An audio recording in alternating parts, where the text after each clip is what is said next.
Okay, so role play. Right, this is the new film from director Thomas Vincent and writer Seth W. Owen. It is produced by Kaley Cuoco, Alex Heineman, and Andrew Rona. It's executive produced by Anna Marsh, George F. Heller, Ron Halpern, Luke Etienne, and Shana Eddie Groff. It is co-produced by Christopher Pfizer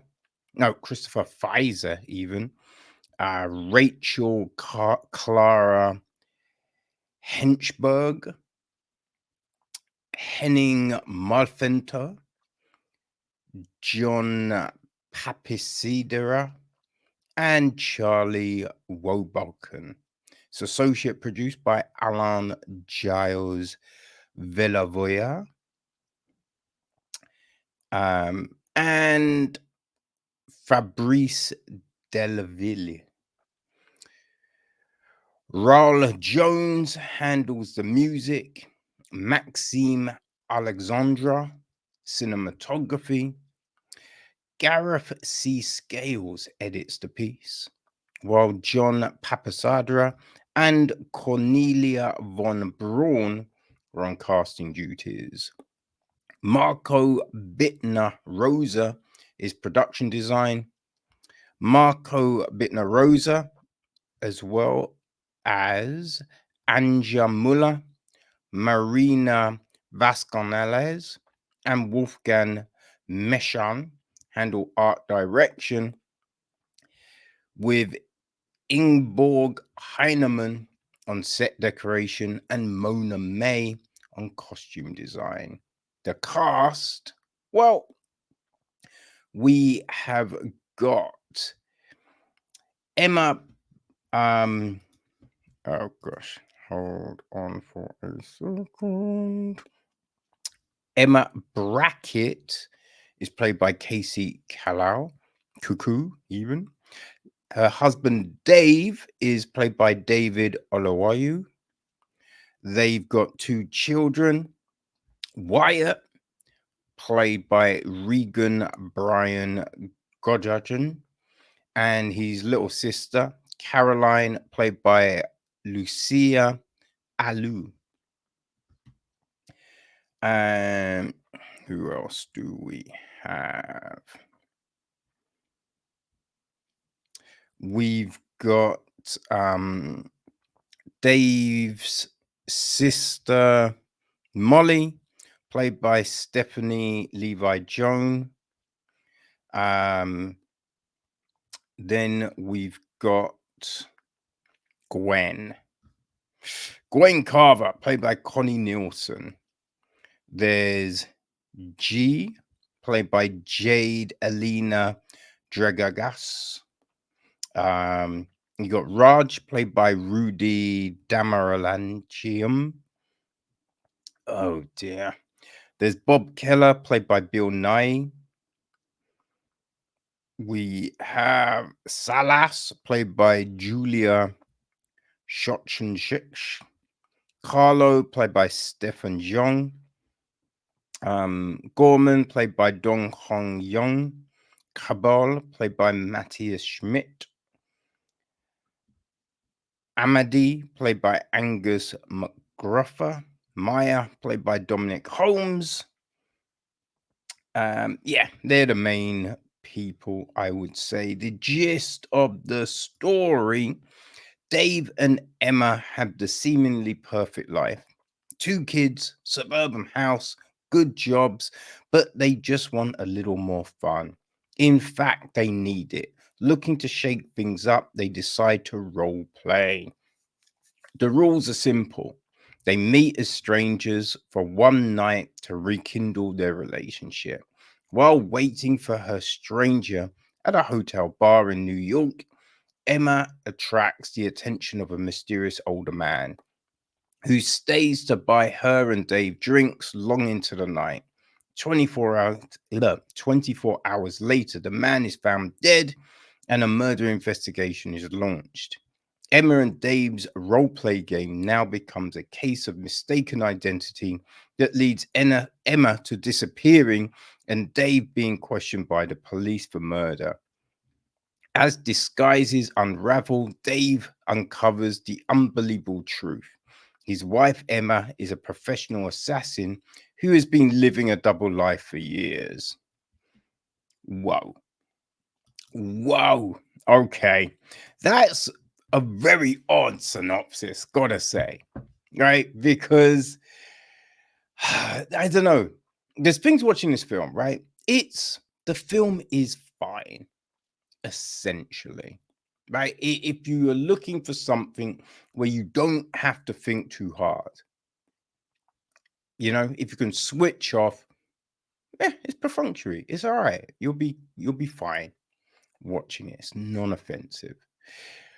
I think things with it though, when it says they lived a perfect life, I I think we don't really get a whole heap of evidence of that. Now, they've got 2 kids, right? They've got a nice house. But it's seeing that connective tissue. Don't really get too much of that, right? But she misses an anniversary. She forgets. And then that leads to, oh, let's role play, which, fine, whatever. But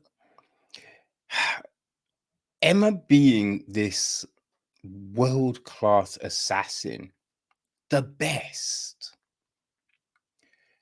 It's hard to believe that.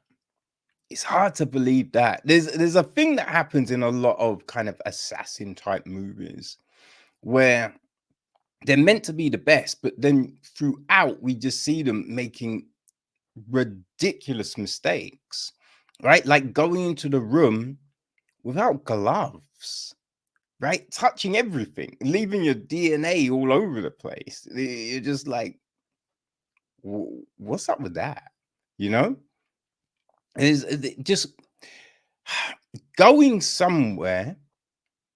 I think if you've used the tools, you know how they work.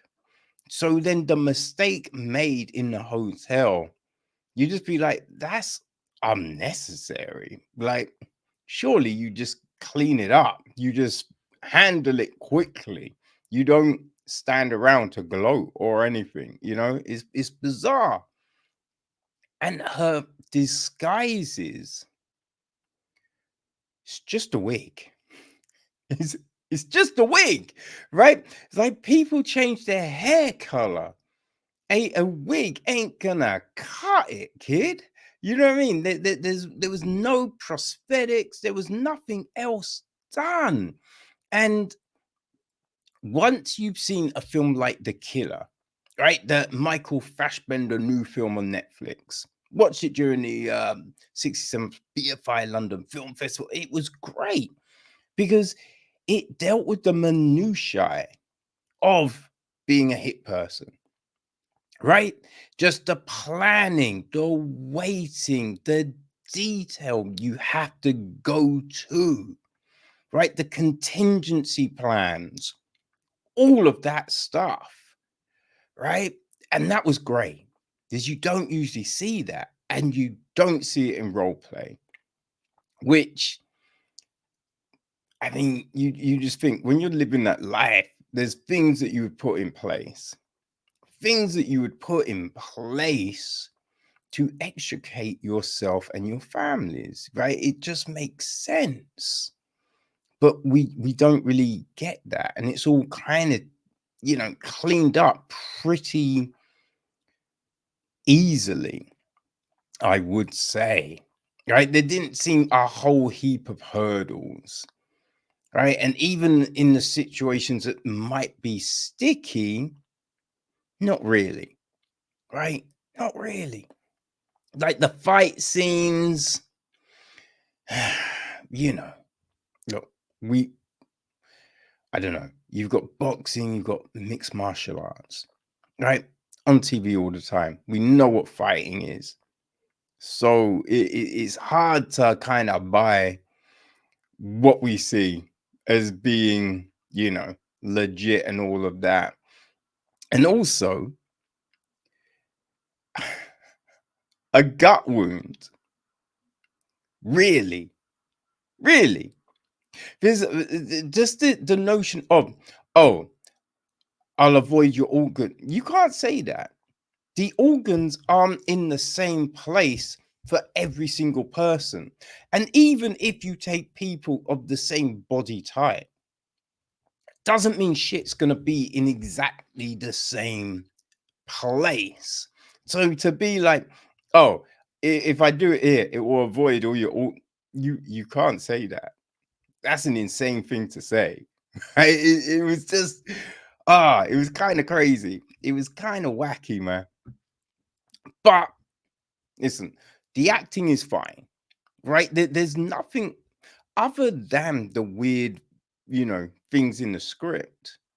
There's nothing that's too crazy here. Acting is fine, the camera work is fine.